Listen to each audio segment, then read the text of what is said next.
હું હર્ષના સમ ખાઈને કહું છું. હું સાચે જ એવું કરીશ. તમને તમારો હર્ષવર્ધન બહુ વાલો છે ને, તો સમજાવો એમને કે તમારી આ મોટી બહેનને પરિવારની પ્રતિષ્ઠાથી વધારે બીજું કાંઈ નથી.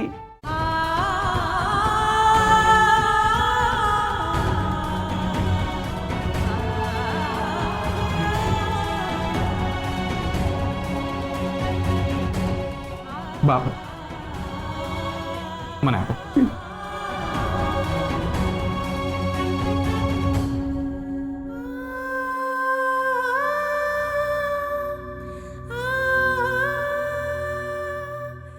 હું જાણું છું કે આ તમારા પરિવારની પર્સનલ મેટર છે અને હું પણ પોતાને આ પરિવારનો એક સભ્ય જ માનું છું. અને જો તમે લોકો પણ મને આ પરિવારનો સભ્ય માનતા હો તો આપણે ભેગા મળીને આ પ્રોબ્લેમનું સોલ્યુશન લાવીશું. કોણ સાચું છે કોણ ખોટું છે એ બધામાં આપણે નથી પડતા. પરિવારની વાત આવે ને ત્યારે બધાએ એક જ સૂરમાં બોલવું જોઈએ. કોઈ એક પક્ષની બાજુ ના લેવી જોઈએ અને હું પણ નથી લેતો. બા તમે હર્ષવર્ધનભાઈની ચિંતા ના કરશો. હું મારી કંપનીમાં એમને સારી પોસ્ટ પર કામ આપીશ. Thank you Birenbhai, but sorry, મારે એવું નથી કરવું.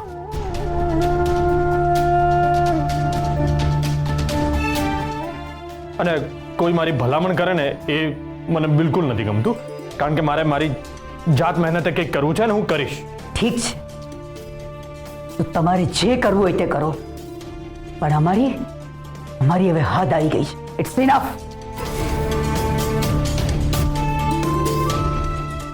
ભવિષ્યમાં જો ફરી આવું કંઈ થશે તો અમે શું કરીશું એની અમને ખબર નથી, અને એ તમારા હાથમાં છે.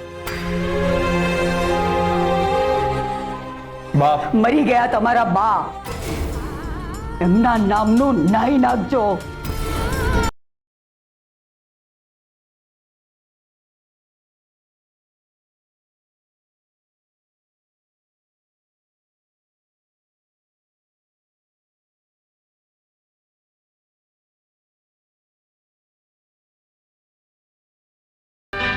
ભવિષ્યમાં જો ફરી આવું કંઈ થશે તો અમે શું કરીશું એની અમને ખબર નથી. મરી ગયા તમારા બા, એમના નામનું નાઈ નાખજો. મને ખબર નથી યાર કે મારા પીએફ ના રૂપિયા અટકી જશે, અને મને એમ હતું કે થોડા દિવસનો પ્રોબ્લેમ છે, નીકળી જશે, પણ ફોજદાર, એ દિવસે મેં બહારથી જમવાનું મંગાવવાનું કહ્યું, એ પછી તમે આ નિર્ણય લીધો ને?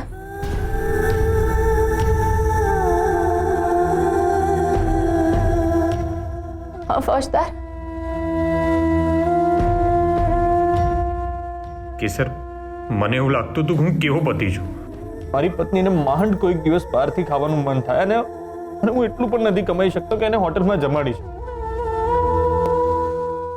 સતત એવું લાગ્યા કરતું હતું કે હું તને ખુશ નથી રાખીશ. અરે સપનાઓ પૂરા કરવાની વાત તો બહુ દૂરની છે, હું તો નાની નાની ખુશીઓનું પણ ધ્યાન નથી કરી શકતો, અને એ વાતનું દુઃખ થઈ રહ્યું. ફોજદાર, મારી કોઈ ઈચ્છાઓ નથી, કોઈ સપના નથી. મારું એક જ સપનું છે, પોલીસ ઓફિસર બનવાનું. બાકી મારે તમારી પાસેથી કાંઈ નથી જોઈતું. તમે મારી સાથે છો ને, બીજું શું જોઈએ મારે? અને તમને એવું કેમ લાગ્યું કે હું તમારી સાથે ખુશ નથી? ફોજદાર, હું તમારી સાથે બહુ જ ખુશ છું. ઉલટાનું આ જે કંઈ થયું એનાથી હું દુઃખી થઈ, તમે દુઃખી થયા, મારા મા જેવા સાસુમાં દુઃખી થયા, આખો પરિવાર દુઃખી થયો. ફોજદાર, એમને ના ગમે એવું કામ ના કરો ને. હું કોઈનો પક્ષ નથી લઈ રહી, તમે એવું જરાય ના વિચારો કે હું એમનો પક્ષ લઈ રહી છું. ના, એવું નથી. પણ એક વાત કહો, મને ના ગમતું તમે કંઈ કરશો તો પછી હું તો તમારા જીવનમાં હમણાં આવી છું. પણ સાસુમાએ તો તમને જ જન્મ આપ્યો છે, તમને ઉછેરીને મોટા કર્યા છે. એકવાર મને ના ગમતું કરશું ને તો ચાલશે, પણ એમની પસંદ ના પસંદનો ખ્યાલ તો તમારે રાખવો જોઈએ ને. માન્યું કે પરિવારની જવાબદારીઓના કારણે તમને એમની મમતાનો વાલ નથી મળ્યો, પણ એમને પણ તો તમારા બાળપણનો સ્નેહ નથી મળ્યો ને. અને કદાચ એટલે જ જ્યારે બિરેનભાઈ એમની લાઈફમાં આવ્યા તેમને એક દીકરાનો સ્નેહ મળ્યો, અને એટલે જ એમને એમના ચોથા દીકરા માને છે. તારી વાત સાચી છે કેસી, પણ બા છે ને ઘણી વખત આવી રીતે ઇમોશનલ બ્લેકમેલ કરીને પોતાની વાત મનાવતા હોય છે, અને મને એનો પણ વાંધો નથી. એમને પહેલા પણ આવું કર્યું જ છે ને. સર, એ પરિવારની પ્રતિષ્ઠા અને શાખને છે ને માણસાઈથી વધારે ઉપર મૂકી દે છે ને મને પ્રોબ્લેમ એનો. ચાલ કે સર, તું મને કે તું કોઈ દિવસ પરિવારની પ્રતિષ્ઠાને માણસાઈથી વધારે ઉપર મૂકીશ? તો પછી જોડ, આ બધી વાતનો કોઈ અર્થ નથી. આ બધી ચર્ચા છે ને એન્ડલેસ. આમ પણ આ બધું કંઈ પહેલી વખત નથી થયું, એટલે તું બહુ વિચાર ના કર ને ટેન્શન ના લે. ફોજદાર, તમે ટેન્શન ના લેશો. અને હવે તમારી ડેશિંગ વાળી સ્માઇલ કરો.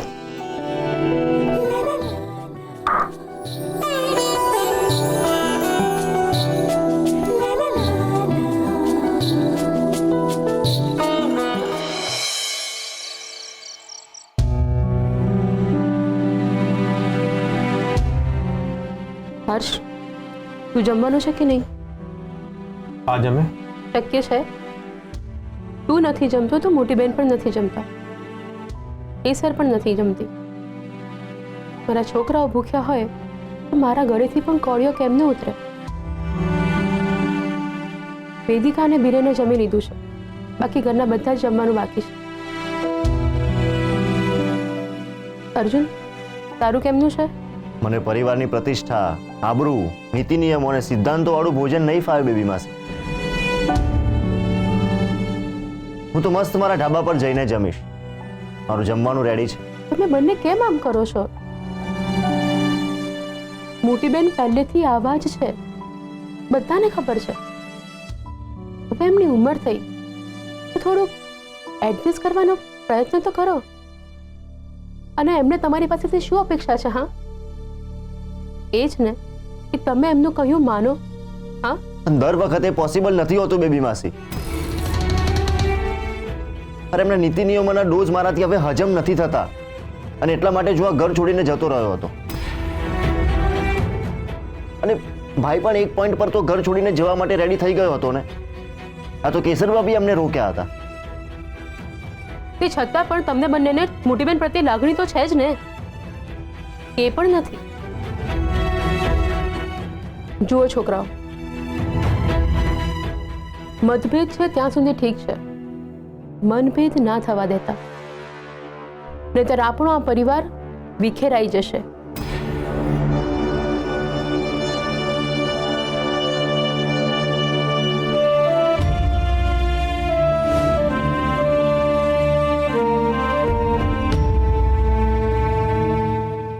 ચાલ ભાઈ, હું જાઉં છું. અને હા, તું જમી લેજે, કેમ કે હું તો ભૂખ્યો નથી રહી શકતો, એટલે હું ઢાબા પર જઈને તરત જમી લઈશ. પણ જો તું અને લિટલ ભાભી નહીં જમો ને તો મારું પેટ ભરાશે, પણ મારું મન નહીં ભરાય. જેવા આવ્યા છે એવા જ પાછા ચાલ્યા જાઓ. અમારે નથી જમવું.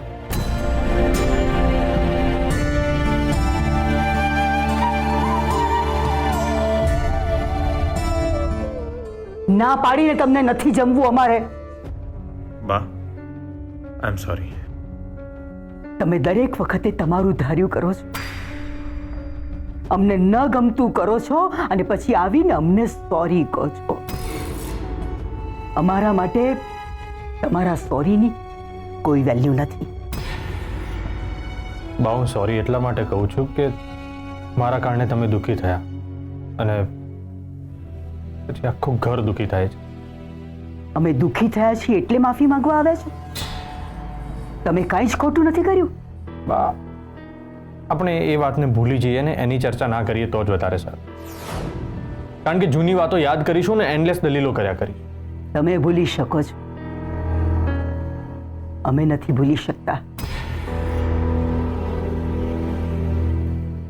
હશે એમ પણ અમે તો સેલ્ફિશ છીએ ને. મેં એવું ક્યારે કહ્યું કે તમે સેલ્ફિશ? તમે નથી કહ્યું. અમે અમારી જાતને કહી રહ્યા છીએ કે અમે સેલ્ફિશ છીએ. કારણ કે જ્યારે જ્યારે આવું થાય છે ને અમને સતત એવી લાગણી થયા કરે છે કે માત્ર ને માત્ર દિગ્વિજય જ અમને સમજે છે.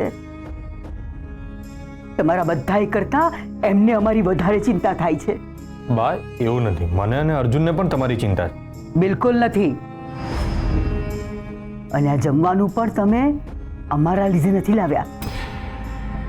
કારણ કે અમે નહીં જમીએ તો તમે નહીં જમો, અને તમે નહીં જમો તો ઘરના કોઈ નહીં જમે. એટલે તમે લઈને આવ્યા છો. એટલે તમને અમારી ચિંતા નથી, ઘરના બાકી લોકોની ચિંતા છે. બા તમે કેમ આવું વિચારો છો? ને દીકરો પોતાની મા સાથે ગમે તેટલું લડે ઝઘડે પણ એને પોતાની માની ચિંતા તો હોય જ ને. તમે આવું કેમ નથી વિચાર? હવે સમય આવી ગયો છે અમારા વિચારોને બદલવાનો. અમારા છોકરાઓ જેમ વિચારે એમ હવે અમારે વિચારવું પડશે. નહીં તો તમે અમારાથી જેટલા દૂર થઈ ગયા છો ને એનાથી વધારે દૂર થઈ જશો. બાત તમે મને આટલો પારકો ના બનાવો. જો તમે મારી સાથે વાત નથી કરતા, જમતા નથી તો મને પણ નથી ગમતું. પ્લીઝ જમી લો. બા પ્લીઝ બા. અમારા લીધે તમને બધાને ભૂખ્યા નથી રાખવા. તમે તમારું ધાર્યું કરીને જ રહેશો નહીં. તમારી જીત તમે પૂરી કરશો જ ને.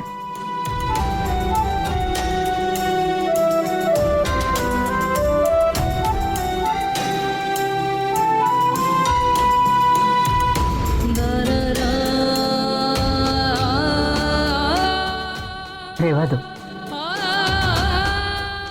અમે જાતે જમી લઈશું.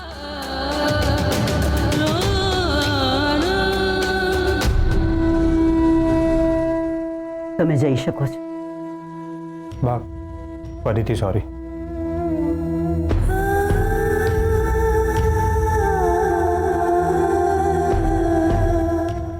Thank you.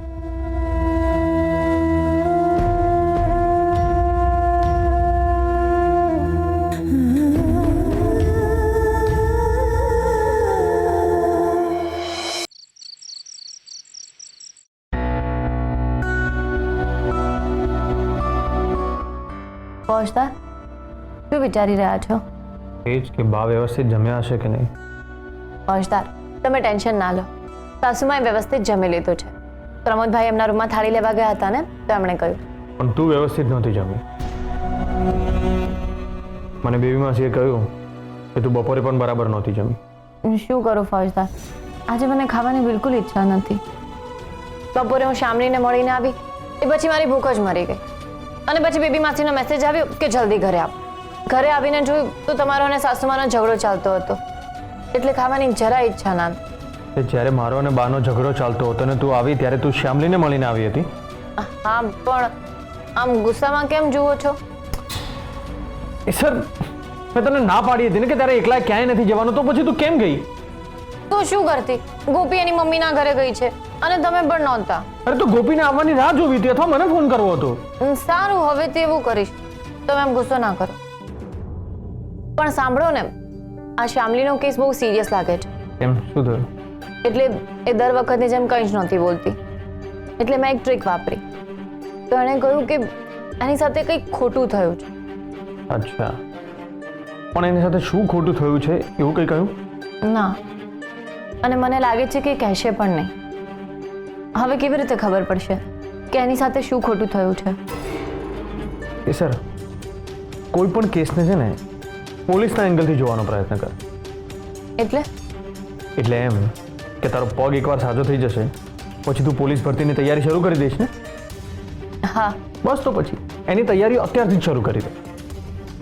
જો તારી સામે કોઈ પણ કેસ આવે ને તને તારે અલગ અલગ એંગલથી જોવાનો પ્રયત્ન કરવાનો. હવે તારી સામે પ્રશ્ન એ છે કે શ્યામલી સાથે શું ખોટું થયું છે એ તારે જાણવું છે. તો તું શું કરીશ? જે લોકો શ્યામલીને ઓળખતા હશે એ લોકો સાથે વાત કરવાની કોશિશ કરીશ. ના, પણ અહીંયા તો કોઈને શ્યામલી વિશે કંઈ ખબર જ નહોતી. કે સર, તે જ કહ્યું ને કે શ્યામલીની મમ્મી છે. હા, પણ હવે એમને ક્યાં શોધવા? અને શ્યામલી તેમને નફરત કરે છે એટલે એ તો એમનું એડ્રેસ આપશે જ નહીં. પણ કે સર, કોઈક તો એવી વ્યક્તિ હશે ને જેની પાસે શ્યામલીની મમ્મીનું એડ્રેસ હશે. હા, કુસુમબેન. કુસુમબેન જ એમનું એડ્રેસ આપશે.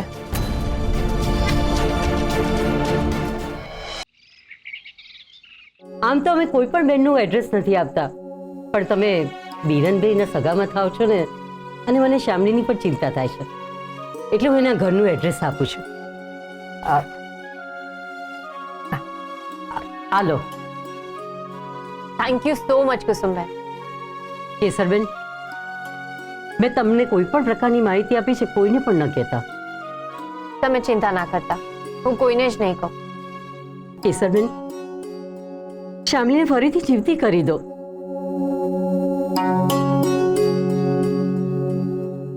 Thank you. મળ્યો એડ્રેસ? હા, જો મેં જીપીએસમાં નાખી દીધું છે. ગુડ. જઈએ? હા, બસ આ શ્યામલીની મમ્મી શ્યામલીની બધી વાત આપણને ખુલીને કરે તો સારું છે.